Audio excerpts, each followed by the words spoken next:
Good afternoon. Hi. I wasn't expecting to have music playing in the back. Oh no, it's not stopped. But thank you for your time today. I'd like to follow on from Sue's presentation and talk to you a little bit about our experience of a system that we utilise within our business to help us work through an IT change.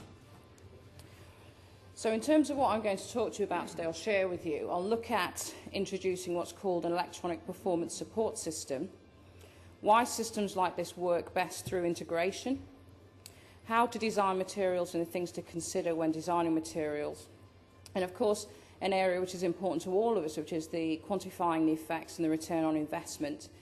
Moving forward, what happens after you've utilised it through the rollout? How do you continue with that kind of system within the business? And if it's something that you were considering implementing, the kind of things that you should consider. But before we start to talk about those things, let me just give you a brief overview of the business that I work for. I work for Finning Group UK, which is a Canadian company which deals with the sale and the service and the rental of large, heavy and medium and general construction equipment, and also the sale and service of power systems engines for various different industries. In terms of the business, or the side of the business that I'd like to focus on today, I'd like to focus on the rental side, which is Hewden Stewart, that Finning acquired some 6 or 7 years ago. Hewden underwent an ERP implementation in 2007, which changed the way of working for some 1,500 employees. So in terms of IT change, what are we talking about there? What did that mean to us? Well, on the other hand, we had the change. Something's going to change. It's different. So it was a new computer system. It was different strokes, different screens, different language, different terminology. And therefore, for a lot of people, there was going to be an unfamiliar feeling in terms of the work that they were going to do. But what we still had was the dependency. So departments, teams, individuals still depended on one another to continue doing the work that they do in order for them to carry on doing the work that they needed to do. So in terms of a situation where IT change takes place and you've got that unfamiliarity and you've got that new system and the different keystrokes and the different screens, the potential for the business links around the different businesses and departments to be broken is potentially quite high. So we needed something that would help us to try to maintain or repair those links that may be broken within the business. In the first instance, for us, the answer was classroom training, as it naturally would be where you change an IT system. So we were taking people through the process of using the system, what it looked like, the terminology, the style, the screen, so on and so forth. But we also considered before this took place, was that going to be enough? We had a very small training period, it was a 7-week period in which we trained 1,500 people across the whole of the UK, so Wales through to England, through to Scotland, excuse me there. So we also realised that in terms of the number of experts that we had around the business, that had reduced. Before the ERP was implemented, various different people were using various different systems. Because of all the amalgamations and mergers and acquisitions over the years, everybody was working differently using a different system. So we were trying to bring the business together, which meant we were going to lose the expertise because the system was new. So we needed something that would help us to support people post-training, because the people who were delivering training would be off the next day training another group and so on and so forth. So they weren't able to tap into that resource as quickly post-training. And for us, we found that the answer to that was an electronic performance support system. And what this allowed us to do was maintain business as usual as much as possible during the rollout and through the go live and through the change and implementation of the IT system. So when we say an electronic performance support system, or an EPSs, what exactly do we mean, and what's the definition of an EPSs? Well, Gloria Gary coined this phrase in her book of the same name back in 1991, and she describes an EPSs as, and I'll read this through with you, an integrated electronic environment that is available to and easily accessible by each employee and is structured to provide immediate, individualised online access to the full range of information, software, guidance, advice and assistance, data, images, tools, and assessment and monitoring systems to permit job performance with minimal support and intervention by others. That's quite a big old definition there. But in terms of what we understood it as and how we consider an EPSS, we saw it as a one-stop shop for interlinking activities around the business. So people were able to tap into one place to find out what they needed to know. The objective we wanted it to achieve was to be able to communicate information that was accurate, that was current in terms of the way the system worked, that was reliable, it didn't break down, you didn't have problems with system access, that was secure, that was sufficient and also valid in terms of the business processes. The overall objective for us also was that we required a system or a support system that was rapid, so people could tap into it very quickly after they'd received their training and weren't waiting for weeks or months even for something to come through the post, or someone had used the folder as a doorstop so you couldn't find it. We wanted people to be able to access it as easily as possible, as quickly as possible. So in terms of implementing use and in implementing an EPSS and encouraging use, I've always wanted to know how to do that. I'm sure we've all had a moment like that where we've thought, oh, I wish I knew how I could do this quickly. There's got to be an easier way. For me, my experience of that was, how many people are experienced with Microsoft Word? Section breaks? Oh, for years and years and years, I spent probably hours trying to dissociate the landscape page and the portrait page from each other, and they'd all become the same, and I'd get frustrated. And in the end, I had to find a different way to do it. And then all of a sudden, somebody introduced section breaks to me, and I was like, oh, if only. But I didn't have a resource to tap into to be able to find that out. So for years, I wasted a lot of time. And with regards to something that Sue mentioned earlier on in terms of one of the things that we want to promote, along with Xerox's methods, is that we want people to actually go and look for things rather than wait for the training department, which is the oracle and the know-all, to land with a box and say, da-da, this is what you need, which some people still feel the training department is responsible for. But what we were trying to drive, and it was an optimum opportunity because we were going through an IT change and we were implementing a new way of working which was bringing the business together, it was a perfect point to try and drive a new culture. And that culture being about people taking their own responsibility for their own learning.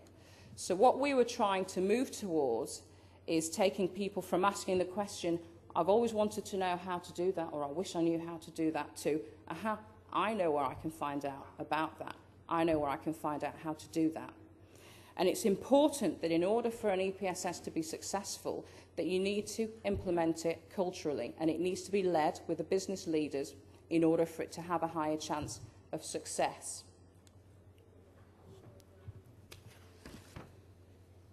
With all training interventions, the objective that we're trying to achieve is competence. We're trying to create a shift from one level of competence to the required or the desired or the needed level of competence.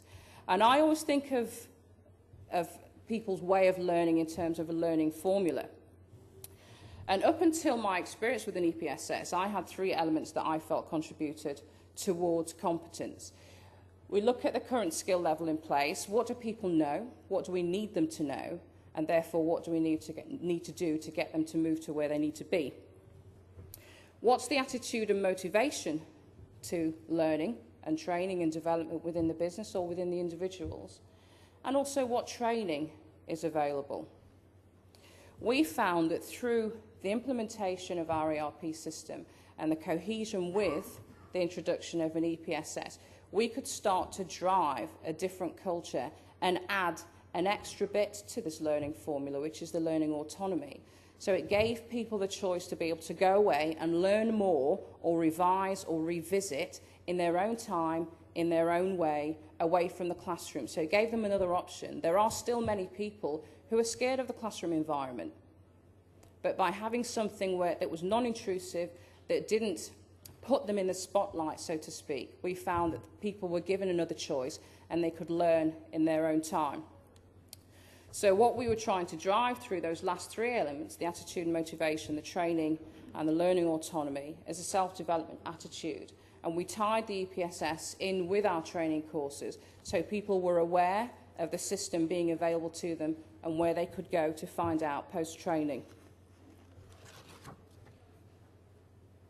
So why is it better to do it that way? Why is it easier and more successful to tie an EPSs in with integration of a system?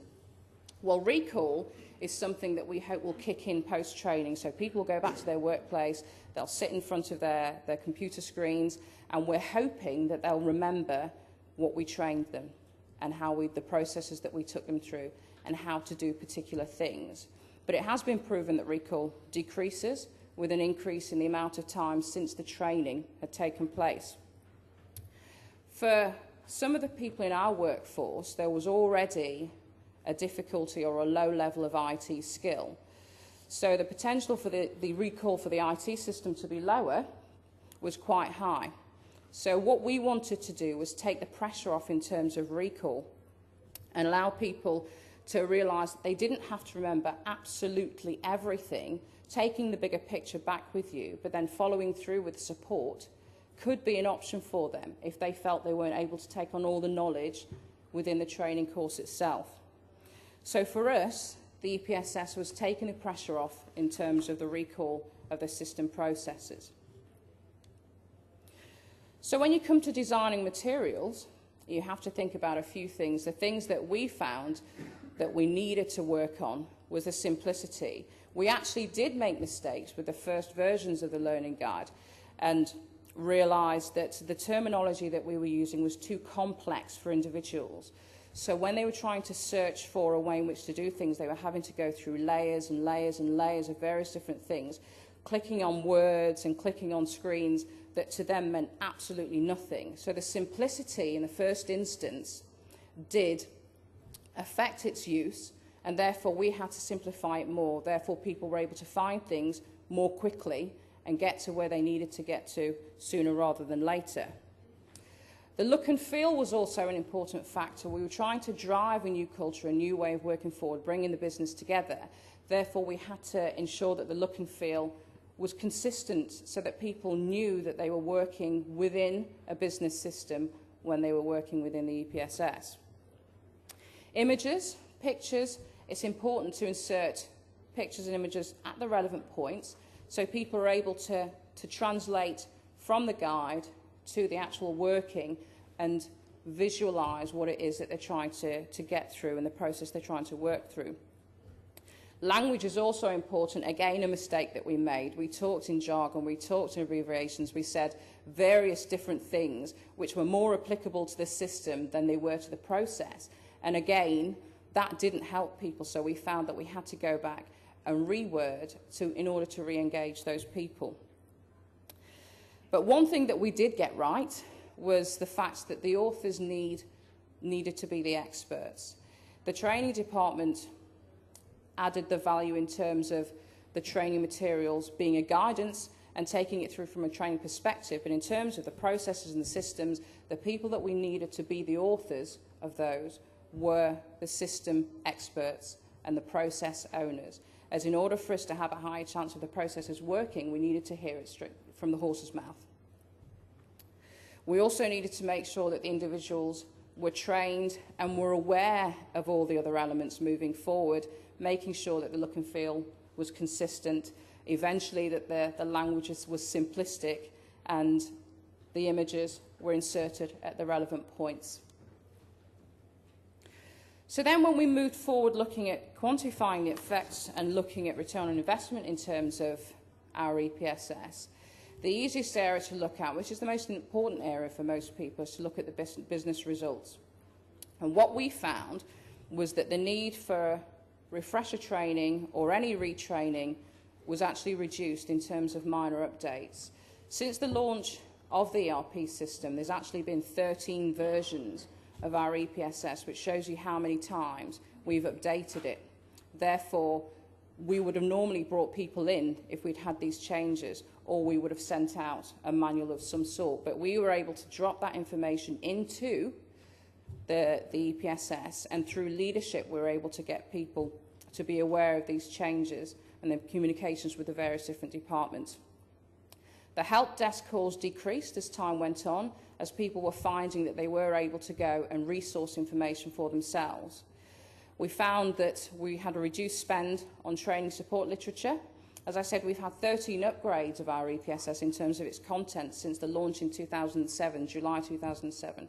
So I'm sure that for 1,500 people, or potentially 100 plus depots, you can see what kind of cost that would have incurred if we'd used a printed version or a printed manual. And we've also got the fact that we've got consistent support, consistent literature, so everybody knows that the EPSs is always going to be there. It's not going to disappear, so they can tap into that quite easily from their depot, from their desk in the commercial centre. Even if they're VPN'd into the system, they can still tap into the support portal.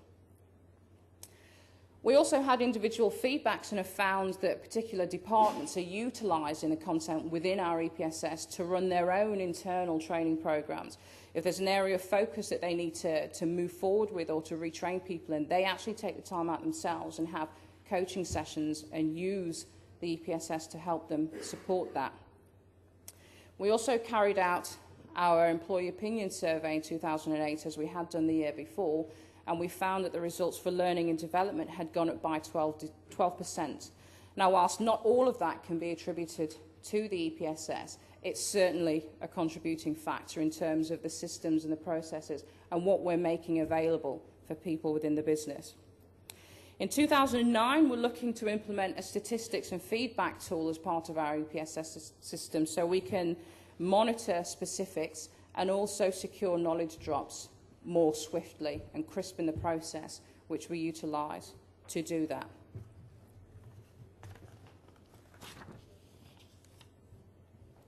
So continuing on with that, moving forward, we're already at the stage now where we're moving forward with regards to our EPSs, as it's been nearly 2 years since we implemented our new system. So what we now consider our EPSs helpful with is that knowledge drop for minor system changes. So where we have a different process or a different screen that's been inserted, we use that to support the communication of that to the relevant parties. It's easily integrated to any training courses that we deliver, as both the training course and the materials are developed at the same time.